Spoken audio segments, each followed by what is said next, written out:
Joining us now exclusively, our passengers Jinger and Kalin and their 9-year-old daughter Parker. Good morning, everybody. Good morning. Smiles on everybody's faces. We're all happy. And I have to say, so we enticed you with what? A piece of pizza, a hamburger, a hot shower. Everything hot. We were happy.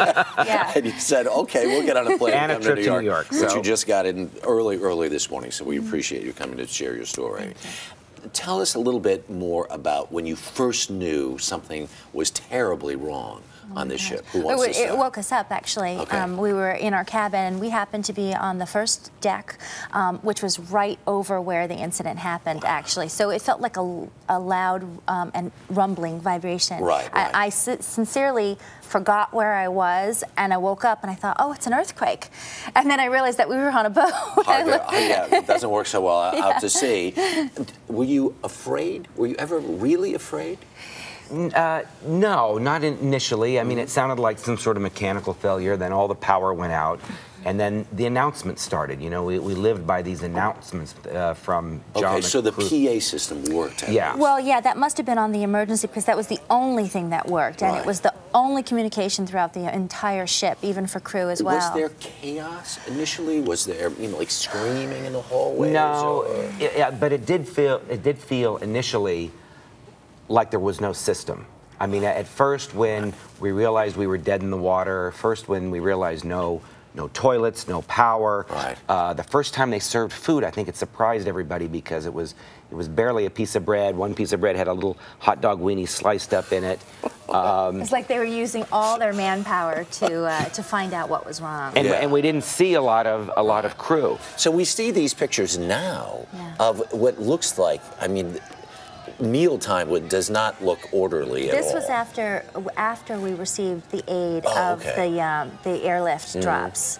That was probably like the second, well into the second day. Yeah. What was the absolute worst part of the time once the engine went out? Oh gosh, the worst part was not knowing. You know, really not knowing what was going to happen and how many days we were going to be like this. How was it for you? Well, this was my first cruise, so I was kind of disappointed that the cruise was going to be terminated.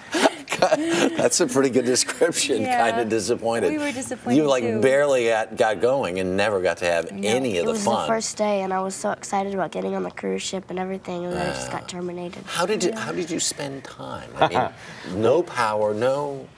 We were on the boat, part of a group of 168 magicians. We were actually supposed to perform, and so we had friends that would gather together. And then towards the end of the cruise, when we knew that it was coming to the end, it's interesting how everybody sort of bound together. A lot of the magicians went out to perform. For the passengers. For the passengers. Okay, all right. So the people on ship were actually pretty well behaved.